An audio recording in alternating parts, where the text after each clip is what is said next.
I'm Esther Dillard on the Black Information Network, chatting with writers and authors who offer an added perspective for our listeners. This is The Color Between the Lines.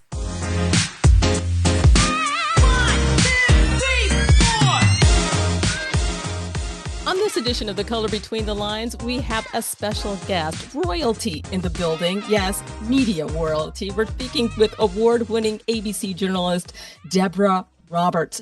Likely you recognize her as the journalist from the news magazine 2020. She's here to talk to me about her newest book, Lessons Learned and Cherished, the teacher who changed my life. Welcome, Deborah Roberts, to the BIN. Thank you, royalty. I feel like I need to go look for a crown in my office. I don't know. I appreciate that, though. Oh, my goodness. I've admired you for years. I feel like, wow, I get a chance to talk to her.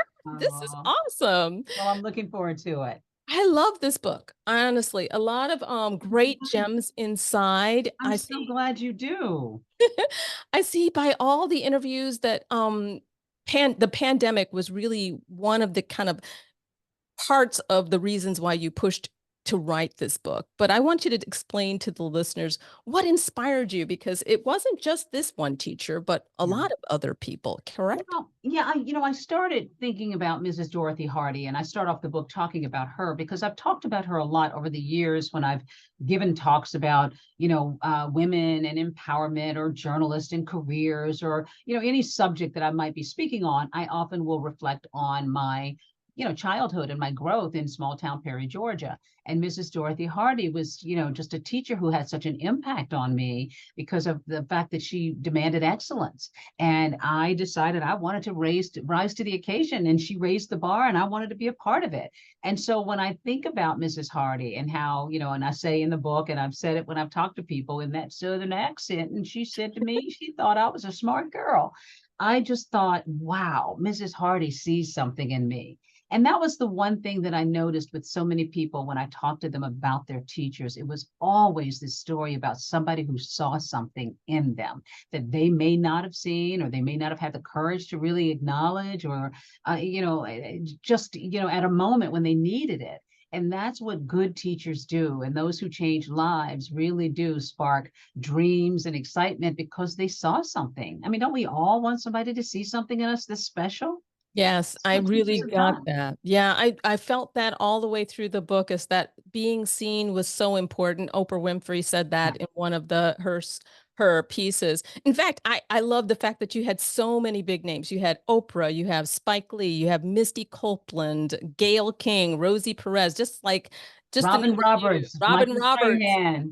Yes. And your husband, even Al Oh, Roker. he made an appearance too. I couldn't write the book without it. I would have never heard the end of it. Did you have a tough time convincing them to contribute? You know what? What surprised me when I got this idea that I wasn't going to I didn't have enough of my own experiences to fuel the book. And I thought I can talk about some of my teachers. But then I thought, wouldn't it be cool to hear from other people about their experiences? Because it didn't take much to just start talking to somebody about a teacher, and they would start, going on about their teacher. So almost anybody I ran into, if I ran into Christy Turlington Burns at Good Morning America, she was walking out after doing a segment about maternal health. And that's her big passion. She's an activist. And I said, Christy, I'm doing this book, and I'm talking about teachers. She's like, oh, Mrs. Dane. Oh my gosh. And I was like, oh, would you talk to me about Mrs. Dane? Absolutely. Absolutely. Let me know when there's a good time. Daniel Ballou, the celebrity French chef who happens to be a friend. I was talking to him about it. He says, oh my gosh, my teacher in Lyon, France. He starts talking to me about that teacher.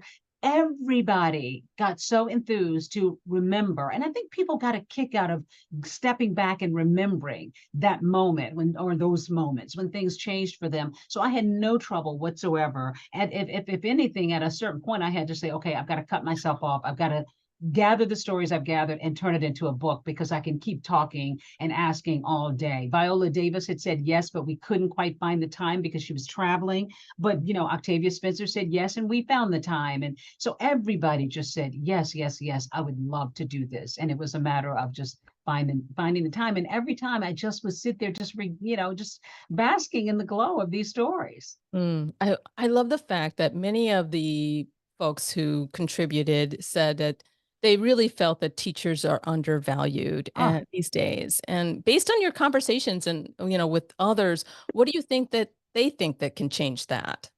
Well, you know what? Listen, I don't think anybody would say that we are policy analysts and we are not the solution to it. But I think everybody seemed to, because I would always ask at the very end of what they would say to teachers and what their message is. And, Spike Lee talked about that too, about, showing them the value. And we really don't really show the teachers the value.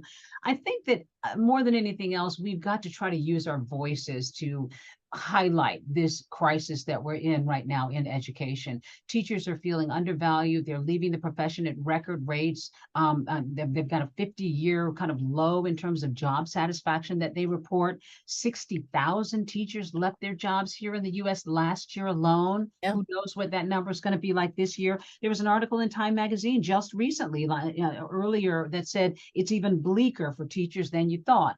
The teachers are feeling like, so much is being demanded of them and so little is being offered to them. And not just about pay, even though their pay has been flat for a few decades. The landscape is really pretty tough right now for teachers. They're up against it. They're dealing with kids who've come out of the pandemic, distracted, many of them, traumatized, depending on what they've been through. So they're dealing with a lot. And I think we have got to see this as an issue, whether it's on a local level, a state level, or federal level. We all have, or so many of us do have children in school. My kids have graduated and I have a son in college, but we all have some connection to, I think, teachers and education in schools. And I think we need to use our voices to say this matters, it's important. We need to do something in our communities that prioritize teachers, whether you bend the ear of your state and local representatives or federal government and write about it. But I also mentioned in the book, and we can get to this later if you'd like, but I mentioned ways that you can help teachers now. There's an organization called Donors Choose where you can actually prioritize helping teachers acquire the supplies that they need for their classrooms, because we all know teachers go into their own pockets to supply so much of what they need for students and for their classes. So I think we just need to see this as a priority. I mean, yes, it's great for us to remember all of these great memories of our teachers, but we need to recognize that they need us right now. They need us They desperately. really do. And I think that also, some of the folks mentioned just trying to get other people into the profession in college Yeah. is a challenge. So did you find that as well? Well, Spike Lee talked about going into it because he had relatives who had been teachers and he Right. just felt it was important. I mean, he's a successful director, but he wanted to pass something on to the other students. And that's one of the reasons that he teaches. And he talks about seeing that light go off in the head of a student who, gleaned something because of what he said. Octavia Spencer is involved in an organization, kind of a grassroots organization in her community, highlighting teachers. And it's all about just sort of finding a way to give back locally. So a number of the people that I spoke with, talked about ways, small ways, that they have found to try to contribute, at least on some level, and to try to give something back to teachers. But I think more than anything else, we've all got to sort of do our part. And I know, it's not realistic to think we're going to go out there and try to volunteer and go to the school board meetings and make a big stink about it. But I think that we need to find ways to prioritize. I mean, when you read an article in your community about what's happening with your schools, or, there's a shortage of teachers this next year, trying to get teachers to actually come into the profession, I think that's an opportunity for you to reach out. I have a brother, an older brother who's retired military, who was a substitute teacher for a while because he felt that, Black men needed to show up in the profession that is largely dominated by women and sort of show kids, and particularly boys, a way that they can sort of be strong and be held accountable. And he wanted to leave an imprint on them. He's not doing it anymore, but he did that for a while because he felt that the community needed him. So I think we all need to look for ways to sort of reach out to our communities to show teachers that they matter. Well, this is a lovely gem. You've won countless awards for many, many things over the years. You've been around the world. What is next for you? Oh my gosh. What's next for me? Well, I want to keep selling this book. That's one thing. And I want to think about something else, another book maybe to write. But in the meantime, I just am enjoying being at the helm of 2020, co-anchoring this program with David Muir. It's a program that I've been at for, more than 20 years. Barbara Walters recruited me to come here.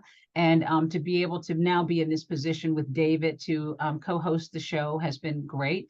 Looking for stories and opportunities to sort of shine a light on subjects like this, or even other subjects that are important. I mean, that's certainly something that that I'm going to keep focusing on. And then outside of this, I don't know. We'll see. I can't sit still. I've always got all kinds of projects going. So I'll be working on maybe another book at some point, trying to think about something else that interests me. But I don't know. We'll see what the next project is. But for now, I'm going to be working on my report for 2020 this Friday night. Awesome. Well, thank you, Deborah Roberts. You are wonderful, and the book is wonderful again. Thank you for joining us on the BIN. Oh, so happy to be with you. Thank you again. That's it for this edition of The Color Between the Lines. The book is Lessons Learned and Cherished, The Teacher Who Changed My Life. I'm Esther Dillard from the Black Information Network.